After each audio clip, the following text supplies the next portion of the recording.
Get out. We want our space." Her words sliced through me like a knife. My own daughter-in-law, in the house I still owned, my son, my only child, just stood there, saying nothing. That moment changed everything. Sometimes betrayal comes from those closest to us. This is my story of deception, heartbreak, and finding the courage to reclaim my life at 78. If you're watching this video, please subscribe to the channel and let me know in the comments where you're watching from. I found it while cleaning Harold's desk, divorce papers Michael had left behind after our lunch. My son hadn't mentioned his failing marriage. Yet there it was, evidence of his crumbling world. I stared at my reflection in the antique mirror Harold had given me on our 40th anniversary, noting how the past year had etched deeper lines around my eyes. "Mom, sorry I'm late," Michael said, rushing through the front door of my Victorian home in Westbrook. At 52, his hairline had receded like Harold's, but his eyes still had that boyish sparkle. Work was insane today. "It's fine, dear. Lunch is still warm." I hugged him, hiding what I knew. If he wanted to tell me, he would. Over chicken pot pie, his favorite since childhood, Michael finally broke. "Mom, Vanessa and I have been seeing each other for a few months now." I nearly choked on my water. "Catherine's daughter? Vanessa Taylor? I know it seems sudden after the divorce, but we reconnected at that charity event last year." His eyes lit up in a way I hadn't seen since his college days. "She's changed, Mom."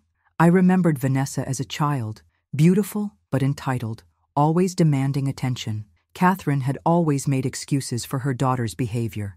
Now in her late 40s, Vanessa had been through 2 marriages already.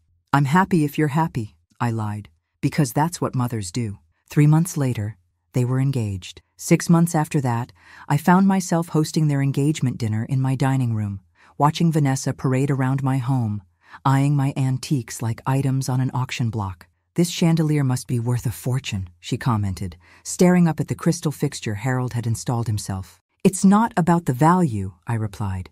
"It's about the memories." After dinner, Michael pulled me aside. "Mom, I need to tell you something. We've been looking at apartments, but with the economy and my investments tanking," he couldn't meet my eyes. "What is it, Michael?" "We're struggling financially. I lost almost everything in that tech crash." Before I could respond, Vanessa appeared, wrapping herself around my son's arm. "Your mother doesn't need to worry about our problems." That night, as I lay in bed thinking about Michael's situation, I made a decision that would change everything. I owned several investment properties Harold and I had purchased during his successful career as a corporate attorney. The Colonial House on Maple Street was sitting empty. The next morning, I called Michael. "I have a solution for your housing situation," I said. "The Colonial on Maple Street. You and Vanessa can live there as long as you need." His voice caught. "Mom, we couldn't." "I insist. The property is just sitting there." I paused, choosing my next words carefully. "I'll keep it in my name since it's part of my retirement plan, but it's yours to live in." When we met at the property later that day, I handed Michael the keys. Vanessa walked through the house, her perfectly manicured finger tracing the original woodwork. "It's old-fashioned," she said with a thin smile, "but we can work with it." Michael embraced me tightly. "Thank you, Mom. We won't forget this." As I drove home, a strange heaviness settled in my chest. I chalked it up to empty nest syndrome, even though my son had moved out decades ago. I had no idea that I had just handed over the keys to what would become my prison of guilt, manipulation, and betrayal. It started with unanswered phone calls. I'd leave messages for Michael, and days would pass before he'd return them. When I'd invite them for Sunday dinner, a tradition in our family for decades, there was always an excuse. Work commitments, previous engagements, Vanessa feeling under the weather. I kept a small leather-bound journal, a habit I'd developed during my years as a school principal. Tuesday, called Michael about dinner this weekend. Vanessa answered, said they were busy. Thursday, left another message. No response yet. I wasn't keeping score. I was trying to convince myself I wasn't imagining the growing distance. One Wednesday afternoon, I prepared Michael's favorite lasagna and drove to their house. My house, technically. I rang the doorbell, balanced the still warm dish in my hands, and waited. Vanessa answered, her smile faltering when she saw me standing there. "Eleanor, this is unexpected." She opened the door reluctantly. "I thought you might enjoy a home-cooked meal," I said, stepping inside. The house looked different. The antique side table that had been in the entryway was gone. replaced by a sleek modern console that didn't fit the colonial architecture. Michael emerged from his home office, surprise evident on his face. "Mom, we weren't expecting you. I was in the neighborhood and thought you might like some lasagna." My voice sounded unnaturally cheerful even to my own ears. "That's thoughtful," Vanessa said, taking the dish from my hands with a forced smile. "We actually just ordered takeout, but we can save this for tomorrow." I followed them into the kitchen. Noticing more changes, the vintage cabinet pulls had been replaced with stainless steel handles, and the warm cream walls were now stark white. While Michael excused himself to finish an email, I heard Vanessa in the hallway, her whispered words carrying into the kitchen. "I can't believe she just showed up." "Again, can't we just tell her to call before coming over? It's like we have no privacy anymore." The wooden spoon I was using to stir my tea clattered against the porcelain cup. I set it down carefully, my hands suddenly unsteady. Michael's hushed response. "She's just being helpful. You know how she is. It's suffocating." "Michael, your mother needs to understand boundaries." I quietly gathered my purse and car keys. When they returned to the kitchen, I was already headed for the door. "I should get going," I said, avoiding their eyes. "Enjoy the lasagna."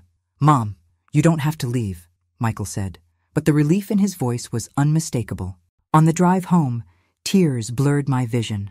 I'd agreed they needed their space, their privacy as newlyweds, but I never expected to be treated like an intruder in a house I owned, bringing food I had lovingly prepared. That evening, I sat alone at my dining table pushing food around my plate. The phone rang. Catherine, Vanessa's mother and my friend of 5 decades. "Eleanor, how are you? We haven't spoken in weeks." I considered telling her about what I'd overheard, but loyalty to Michael stopped me. "I'm fine, just adjusting to Michael being married again." "Vanessa seems so happy," Catherine gushed. "She says the house is absolutely perfect." I nodded, forgetting she couldn't see me. "Yes, it's a lovely home." After hanging up, I added a new entry to my journal. "Remember, they need their space. Call first next time."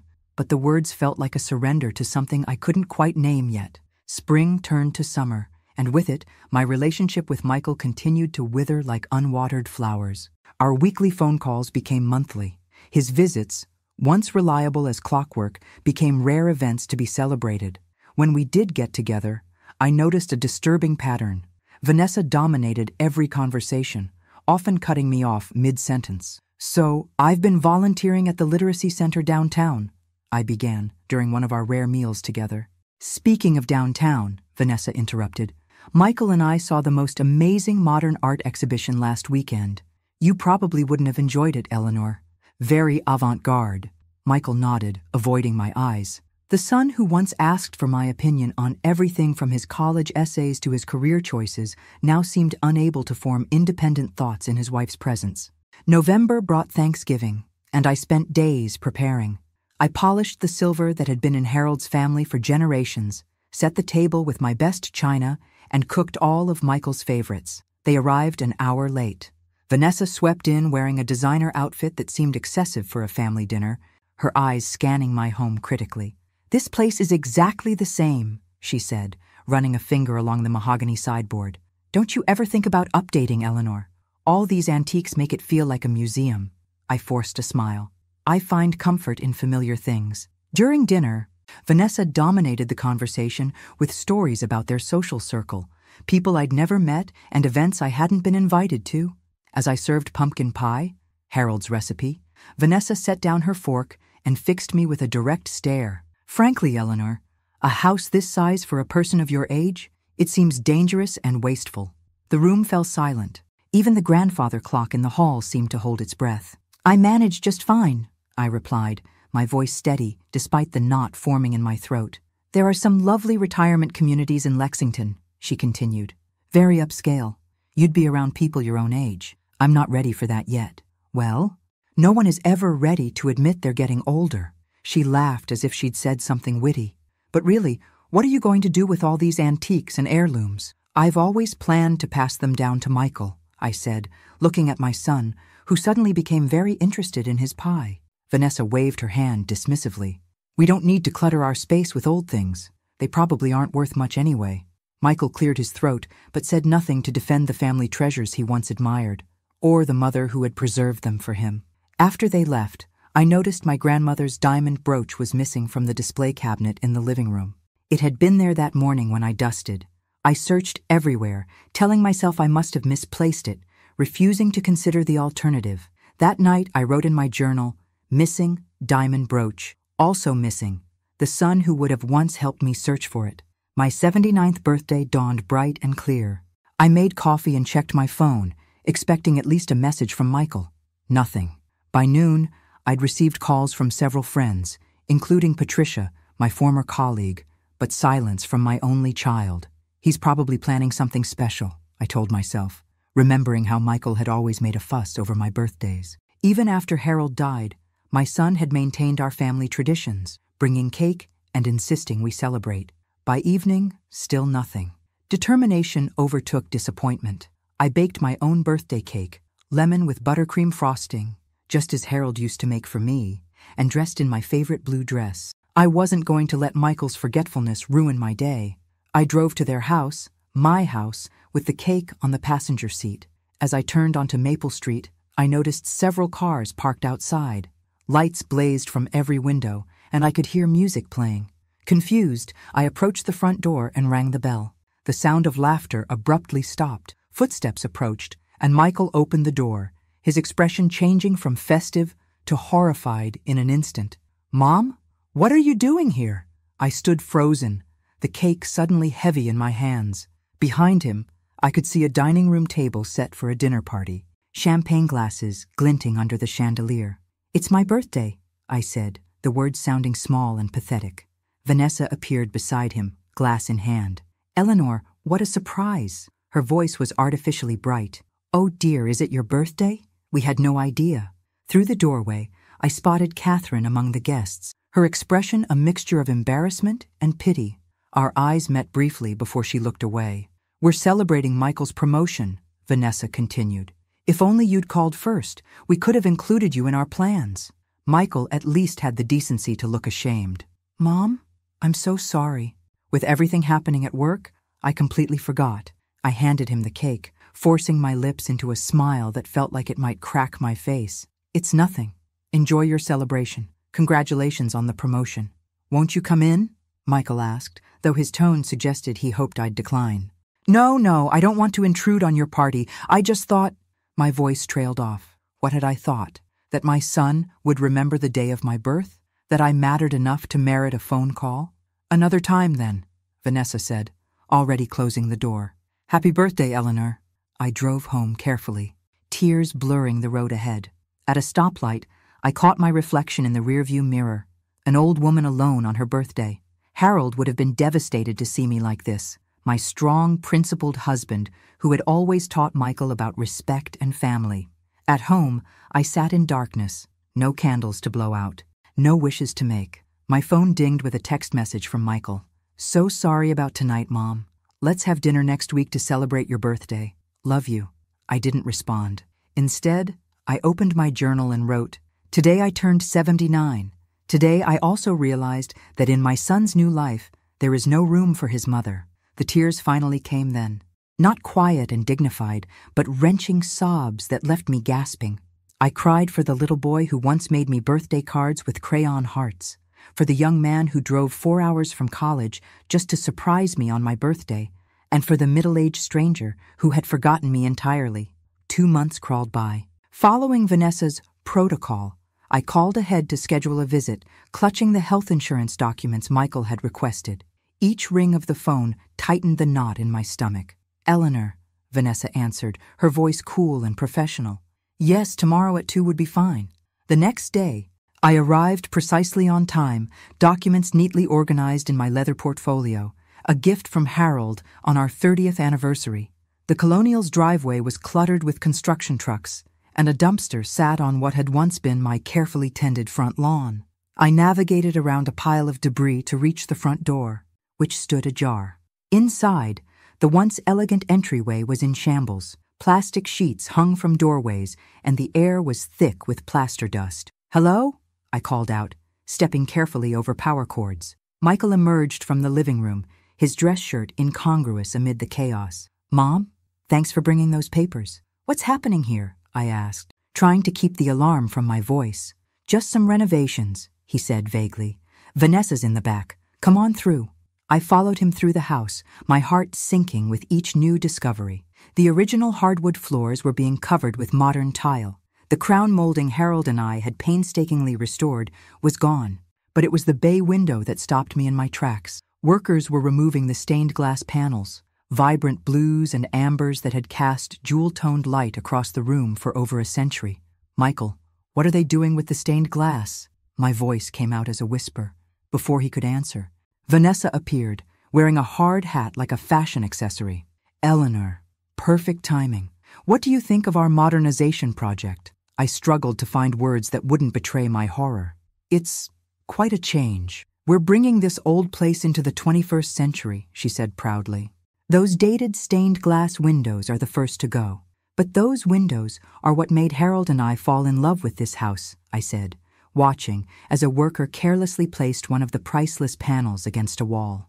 They're irreplaceable architectural elements. The house is listed in the historic register because of features like that. Vanessa's smile hardened. You said we could live here as we wanted. I said you could live here, I corrected, finding my voice. Not destroy irreparable historic features. Is there a problem? A man in a suit approached, clipboard in hand. No problem, Vanessa said quickly. My mother-in-law is just surprised by the changes. Actually, I said, straightening my shoulders, I'm wondering if you've obtained the proper permits for altering a historically protected property. The contractor looked confused. Mrs. Wilson, I was told you approved all these changes. I did no such thing, I replied, turning to Michael, who suddenly seemed intensely interested in his shoes. Vanessa's face flushed red. You gave us this house. I allowed you to live in this house, I clarified.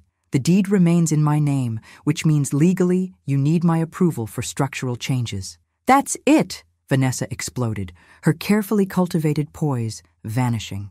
We always knew there were strings attached. This is exactly why we never invite you over. Get out. We want our space. The contractor backed away, clearly uncomfortable. Michael finally looked up, not at Vanessa, but at me. I think it's better if you go, Mom, he said quietly. We'll talk later. I handed him the insurance documents and walked out, my legs trembling with each step. In my car, I realized my hands were shaking, not from fear or sadness, but from rage, pure, cleansing anger.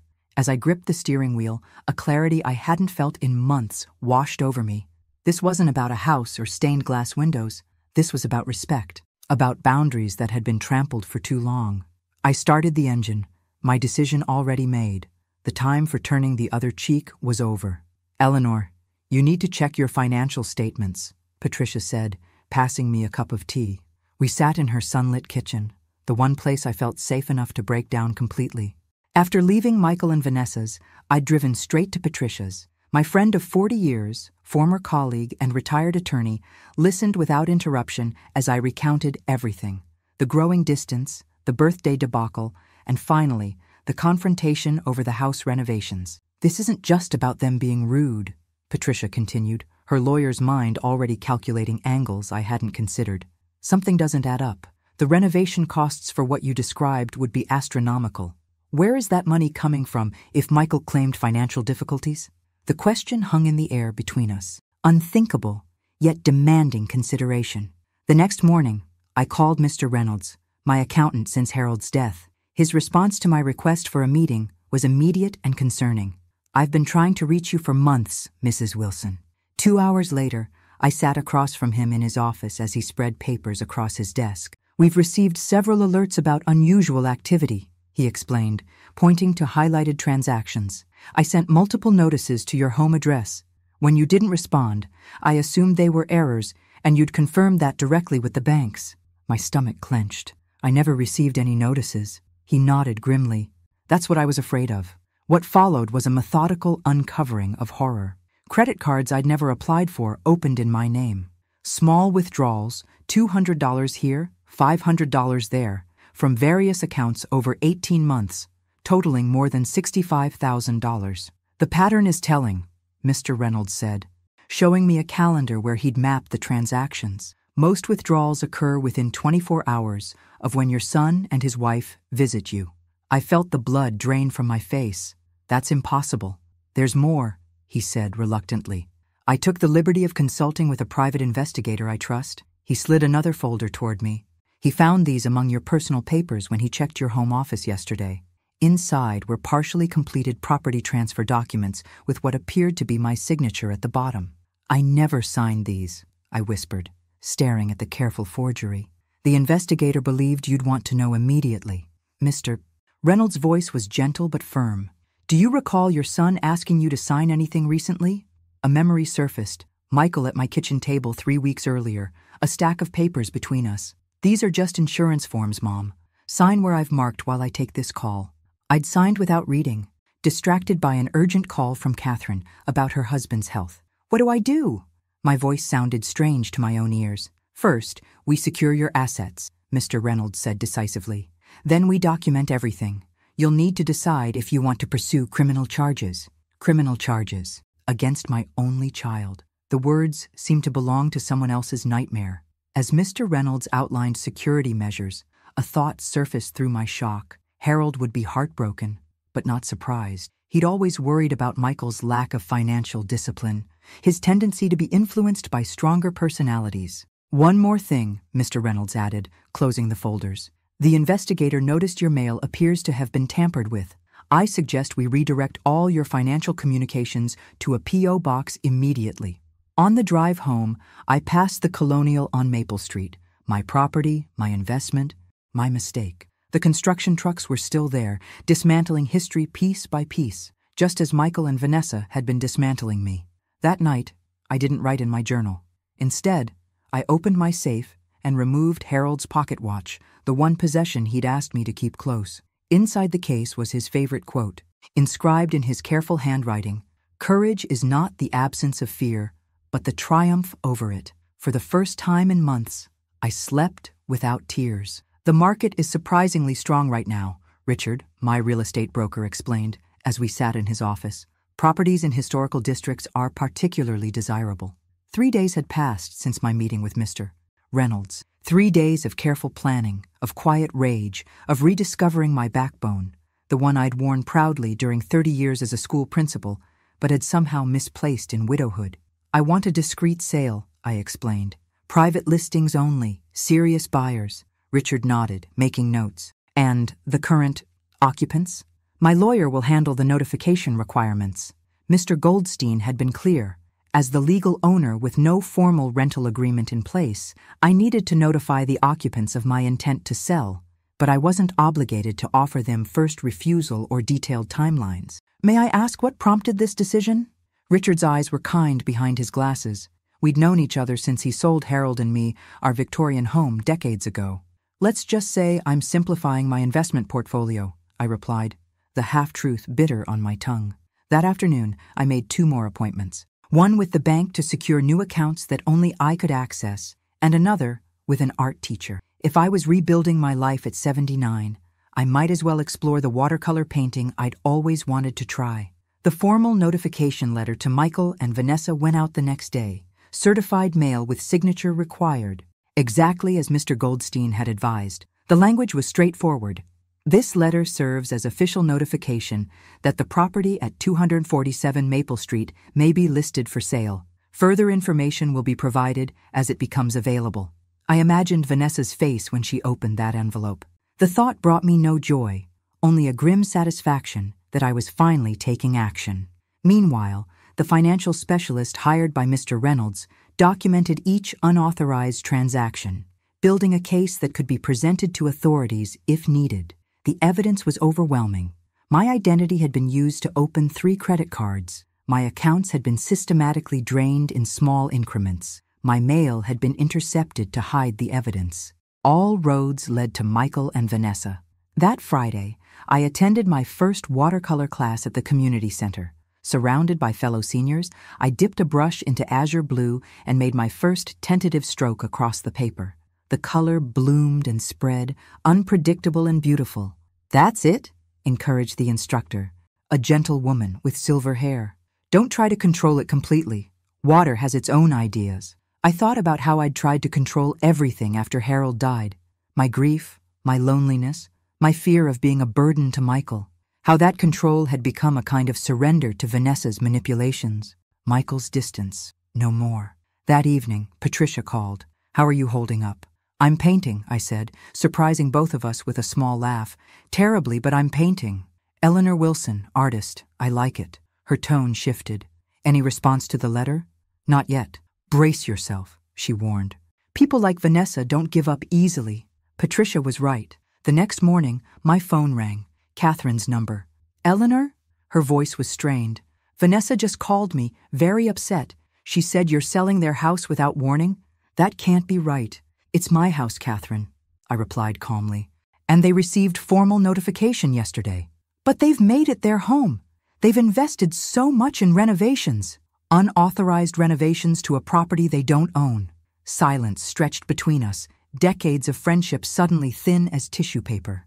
"Eleanor, are you sure you're thinking clearly?" Catherine finally asked. "Vanessa says you've been confused lately, forgetting conversations." Ice formed around my heart. So that was their strategy. Paint the widow as senile, incompetent to manage her affairs. "I've never been more clear-headed," I replied.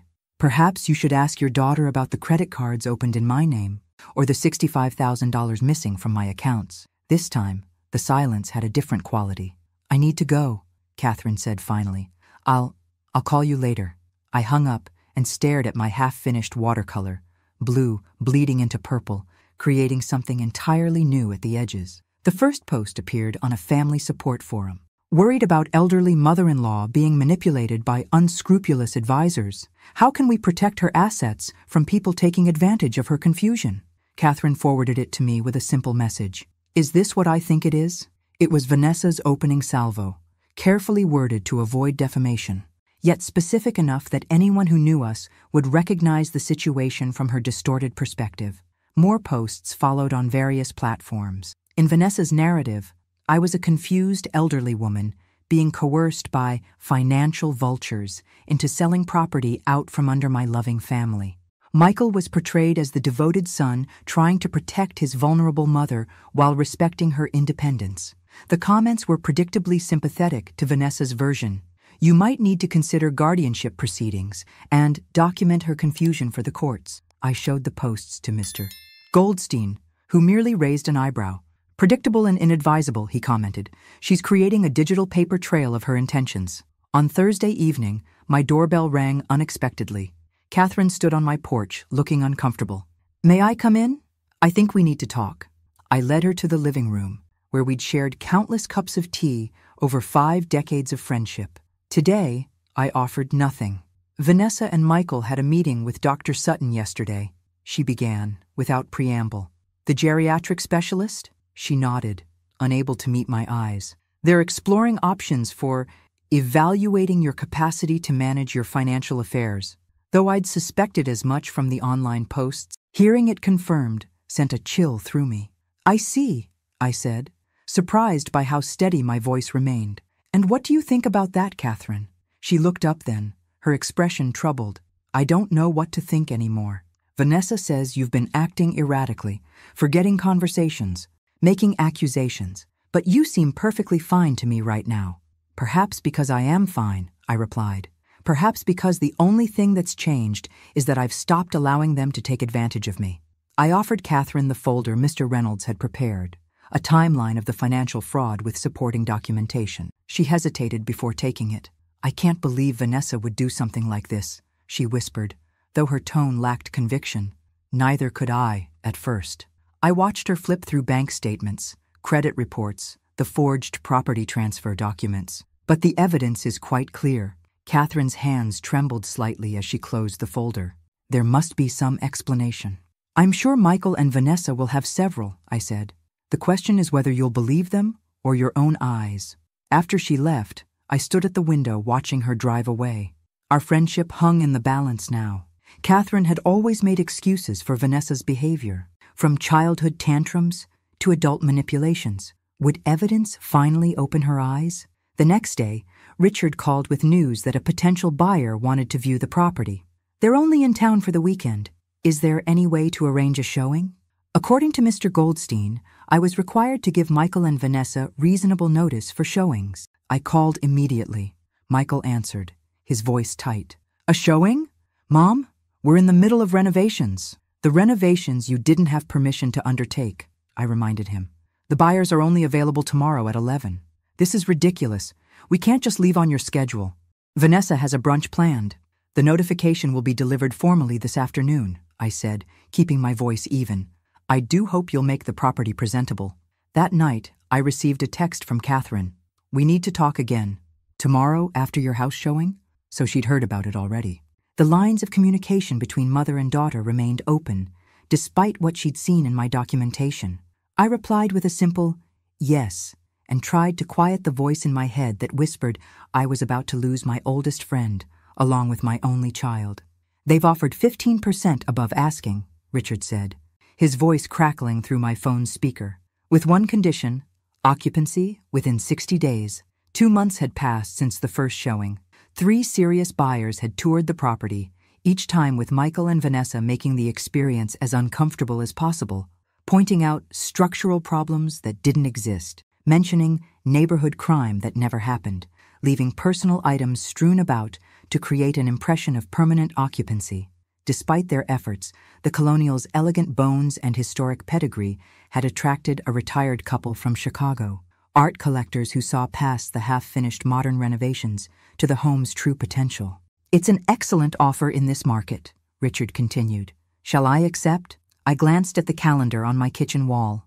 60 days would mean Michael and Vanessa would need to vacate by mid-August. Summer heat, moving trucks, the indignity of being forced out. I imagined Vanessa's fury, Michael's resentment.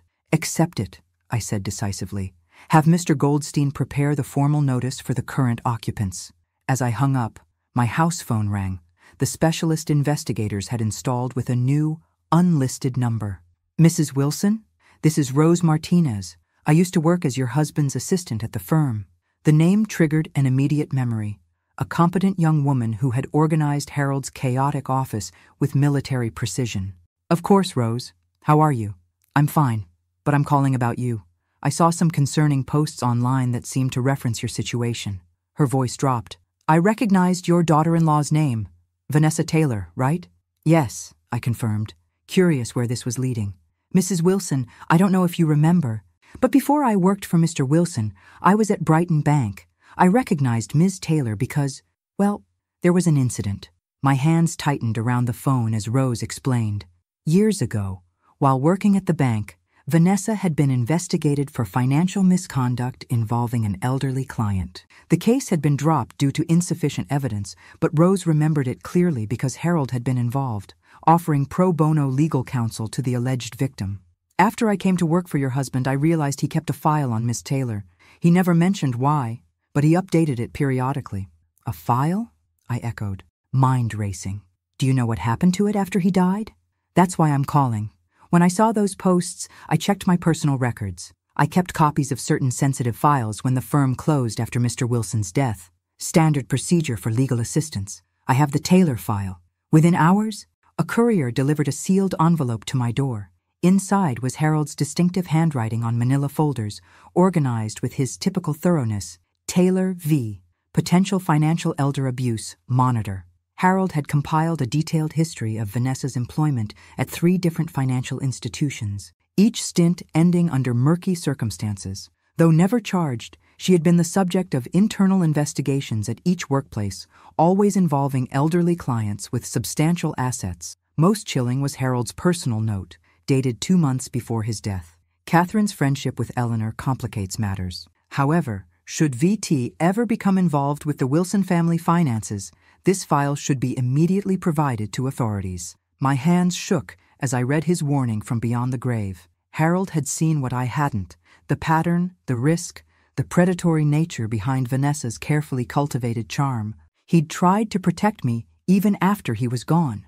I immediately called Mr. Goldstein to incorporate this new information into our strategy. His response was measured but optimistic. This establishes a pattern of behavior that strengthens our position considerably. That evening, as I worked on my latest watercolor, a sunset over the ocean that my instructor had praised, my phone lit up with a text from Catherine. Need to talk. It's important. Can I come over tomorrow? There's something you should know. I stared at those words for a long time, wondering what Catherine had discovered, what she now believed, whether our 50-year friendship could survive the truth about her daughter. "Come at 2, I finally replied, setting down my brush and watching as the sun in my painting bled into the water, creating a horizon both beautiful and uncertain. I arranged 4 folders on the coffee table, each labeled in my neat principal's handwriting: financial fraud, property documentation, Harold's file, and sale contract. They formed a squared testimony to betrayal and resolution. The story of the past 2 years laid bare in documented evidence. The doorbell rang precisely at 3. I opened it to find not only Catherine, as expected, but Michael and Vanessa as well. "They were at my house when you texted," Catherine explained, looking uncomfortable. I thought it might be better to address everything together. The tension was palpable as I led them to the living room. Catherine's expression was troubled, Michael looked pale, and Vanessa wore the tight smile I'd come to recognize as her battle face. "Mom, what's going on?" Michael asked as they sat across from me. "Catherine says you have something to discuss with all of us." "Actually," I replied calmly, "I believe Catherine had something to discuss with me first." Catherine straightened her shoulders. "Yes, I've been doing some investigating since our last conversation." She glanced at Vanessa, whose smile had vanished. "I found some inconsistencies in what I've been told." "Mother, we already discussed this," Vanessa interrupted. "Eleanor is confused about many things lately. That's why we're concerned." I remained silent, watching the dynamic between mother and daughter. Something had shifted. Catherine no longer nodded along with Vanessa's assertions. "I spoke with Diane Miller yesterday," Catherine continued, addressing me directly. "You remember my cousin who works at First National? She helped me understand some banking procedures that didn't make sense in your documents." Vanessa stood abruptly. "This is ridiculous. We came here because Catherine said you wanted to discuss the house situation reasonably, not to be ambushed with more false accusations." I finally spoke, my voice steady. "Please sit down, Vanessa. No one has accused you of anything yet." The "yet" hung in the air between us. Michael shifted uncomfortably. "Mom, be reasonable," he pleaded. "We've invested thousands in renovating the Colonial. You can't just sell it out from under us." "Invested thousands you claimed not to have when I offered you the house," I observed. "Curious, isn't it?" I opened the first folder and placed a bank statement before them. "This shows withdrawals from my accounts totaling $65,000 over 18 months, withdrawals that coincide precisely with your visits to my home." Michael blanched. That's not possible." "The second folder contains a property transfer document with my forged signature," I continued, opening it. "A document you asked me to sign, Michael, claiming it was for insurance purposes." "I never," he began, then stopped, looking at Vanessa. I opened the third folder, removing Harold's file, and this is perhaps the most interesting. My late husband kept detailed records of Vanessa's history of financial misconduct at 3 different banks, all involving elderly clients. Vanessa lunged for the file, but Catherine caught her arm. "Stop it. Just stop, Vanessa. You're believing this senile old woman over your own daughter?" Vanessa hissed. "What I believe," Catherine replied evenly, "is the evidence I've seen with my own eyes, the pattern I've ignored for too long." The room fell silent as Catherine turned to me, tears in her eyes. "After our last conversation, I contacted Vanessa's former employers. They couldn't tell me much, confidentiality agreements, but their silence was telling. Then I found records of payments from our family account to 3 different people over the years. Settlements, Eleanor. My husband and I paid to keep Vanessa's indiscretions quiet." Vanessa's face contorted with rage. "You had no right to dig through Dad's financial records." "I had every right," Catherine replied. "They're my records, too." I opened the final folder and placed the sale contract on the table. "The Colonial has been sold. The new owners take possession in 60 days. "You can't do that," Vanessa shrieked. "We'll fight this in court. We'll have you declared incompetent." "With what evidence?" I asked quietly. "The testimonial of a woman with a documented history of financial elder abuse? Or perhaps my confused son, who can't explain how renovations were funded or why his signature appears on credit card applications in my name?" Michael stared at the documents spread before him, the color draining from his face. "I didn't know," he whispered, looking up at me with the eyes of the little boy I once knew. "Mom, I swear, I didn't know about the accounts." For the first time, I saw doubt flicker across Vanessa's perfect facade. Perhaps not all of it, I acknowledged. But you knew enough. Michael, you chose to look away rather than stand up for your mother. You chose comfort over integrity. The grandfather clock in the hallway chimed 4 times, marking the hour and the end of deception. In the silence that followed, I saw my son clearly for the first time in years, not the idealized image I'd clung to, but the flawed man who had failed both of us. What happens now? Catherine finally asked. Now, I said, gathering the folders. We each make our choices. The legal document before me was straightforward. In exchange for my agreement not to pursue criminal charges, Vanessa would relinquish any claim to my property and assets, acknowledge the unauthorized use of my identity, and agree to no further contact. It's a generous offer, Mr. Goldstein observed. More generous than I would advise, frankly. I'm not interested in seeing my son's wife in prison, I replied. I just want this chapter closed. 3 weeks had passed since the confrontation in my living room.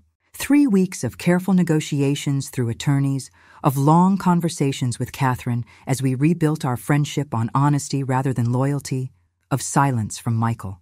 The day after our confrontation, he had moved out of the Colonial into a small apartment downtown.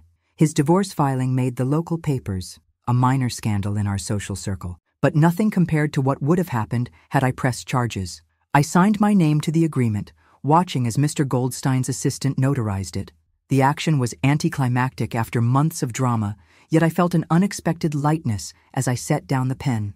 It's done, Mr. Goldstein confirmed. Ms. Taylor's attorney has her signature already. This resolves all outstanding issues between you, except, of course, the most significant one, my relationship with my son.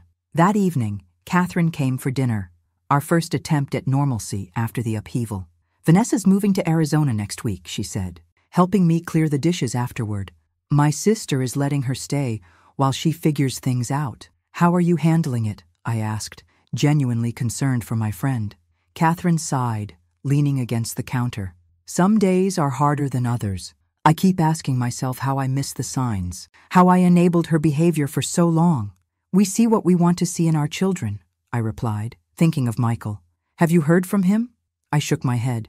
Not since he moved out. He will, Catherine assured me, when he's ready to face what happened. The next morning, I attended a meeting of the financial literacy group Patricia had encouraged me to join.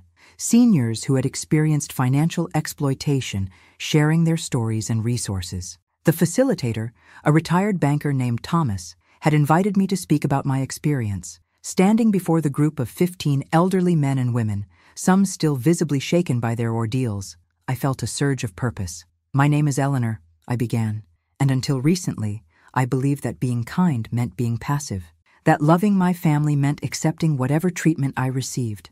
Nodding heads encouraged me to continue.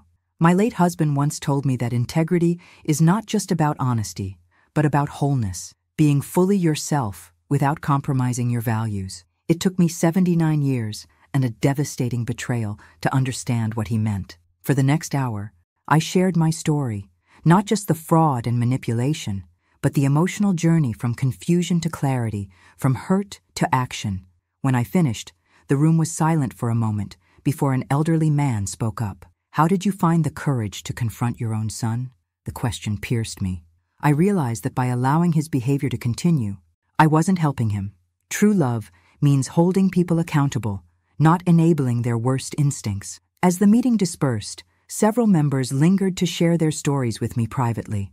I exchanged phone numbers, promised to return next week, felt the first threads of a new community forming around shared experience and recovery. That afternoon, my doorbell rang unexpectedly. Michael stood on the porch, his face gaunt, eyes red-rimmed. "Mom," he said simply, his voice breaking on that single syllable. I stepped back to let him in, noticing how he had aged in just 3 weeks, his shoulders hunched, new lines around his mouth. In the living room, he perched on the edge of the sofa, hands clasped between his knees like a schoolboy called to the principal's office. "I don't even know where to begin," he said finally. "To say I'm sorry seems inadequate." "It is," I agreed, not unkindly, "but it's a start. I've been seeing a therapist," he continued, "trying to understand how I let things go so far, why I didn't see what Vanessa was doing, why I didn't protect you. And what have you learned?" He looked up, meeting my eyes fully for the first time. That I've spent my life looking for someone to take care of me the way you did. That I mistook control for love. That I was so afraid of disappointing you that I couldn't face any failure, even when the alternative was betraying everything you taught me. His honesty was unexpected, disarming. I forgive you, Michael, I said quietly. But forgiveness doesn't erase consequences. He nodded, a tear slipping down his cheek. You're slipping. I know. I don't expect things to go back to how they were. I couldn't let another day pass without telling you how sorry I am, how ashamed. As he rose to leave, I remained seated, watching my only child walk toward the door. Michael, I called. He turned, hope flickering across his face. We need time. It wasn't everything he wanted. It wasn't everything I wanted either. But it was honest, and for now, that would have to be enough. The garden bloomed with late summer roses, their fragrance mingling with freshly cut grass, and the lemon tarts Patricia had brought for the fundraiser. Canvas awnings provided shade for the 80 guests scattered across my backyard, each wearing a name tag and carrying a program for the first annual Secure Seniors benefit. 3 years had transformed the small support group I'd joined into a recognized regional organization that provided education, resources, and advocacy for elderly victims of financial exploitation. Today's event would fund our newest initiative, a peer counseling program for seniors rebuilding their lives after abuse. Eleanor, the press is here, Catherine called, waving me toward the garden gate where a local reporter waited with a photographer. At 82, I moved more slowly than before, but my mind remained sharp, my purpose clear. The reporter was young, earnest, taking notes as I explained our organization's mission and the prevalence of elder financial abuse. What would you say to seniors who are afraid to speak up about exploitation by family members? She asked. I would tell them that true family honors your boundaries, not exploits them, I replied, and that it's never too late to reclaim your dignity. As the interview concluded, I scanned the crowd, nodding at familiar faces. Thomas from the original support group, now our treasurer, Patricia, who had helped draft legislation strengthening penalties for elder fraud, Mr. Reynolds, whose accounting firm now offered free consultations to seniors, and Catherine, who had channeled her guilt over Vanessa into tireless work for our cause. I didn't immediately notice the man who slipped in through the side gate, hesitating at the edge of the gathering. It was Patricia who spotted him first, touching my arm and nodding in his direction. Michael stood alone, thinner than I remembered, his hair now completely gray. In his hands was something small and rectangular, a book bound in familiar brown leather. I didn't know if I should come, he said as I approached. Your invitation said it was open to the public, but I'm glad you're here, I said, meaning it. The past 3 years had been a slow, deliberate rebuilding. Monthly lunches had progressed to weekly phone calls. Michael had continued therapy, confronting the patterns that had made him vulnerable to Vanessa's manipulation. I had learned to love him with clearer eyes, without the fog of guilt and obligation that had clouded our relationship for so long. I found this, he said, holding out the leather-bound book. Among Vanessa's things in a box she never retrieved after the divorce. I recognized it immediately. Harold's journal, the one that had gone missing after his death. She took it, Michael explained, his voice tight with old anger. When we were going through Dad's office after the funeral, she was afraid it might contain information about her. My fingers trembled slightly as I accepted the journal, feeling Harold's presence in the worn leather cover, the precise gold initials embossed in the corner. There's something else, Michael continued, reaching into his jacket pocket. He withdrew an envelope, yellowed with age. Inside the journal, letters, from Dad to both of us. They were supposed to be read after his death. Letters that Vanessa had stolen, fearing what they might reveal. Words from Harold that had been silenced for 15 years. I haven't read yours, Michael assured me. But mine, his voice broke slightly. He knew, Mom. Somehow he knew I would struggle after he was gone.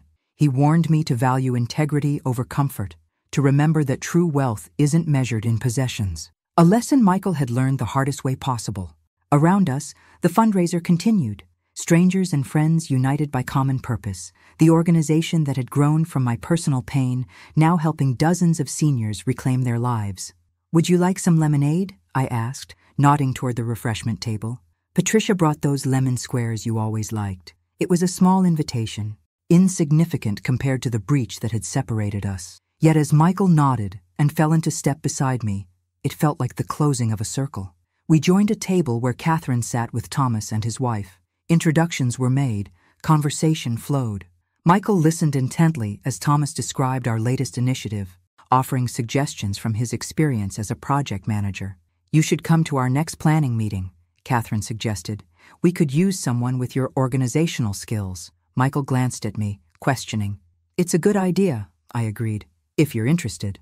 As afternoon faded toward evening and guests began to depart, I found myself alone on the patio with Harold's journal in my lap. The letter Michael had given me remained unopened beside it. The garden was quiet now, just the distant sounds of cleanup crews and Patricia directing volunteers. I opened the envelope carefully, unfolding pages in Harold's distinctive handwriting. "My dearest Eleanor," it began, "if you're reading this, I am gone, but my love for you remains. My greatest wish is that you and Michael will honor what truly matters, not the houses or investments we've accumulated, but the integrity with which you live."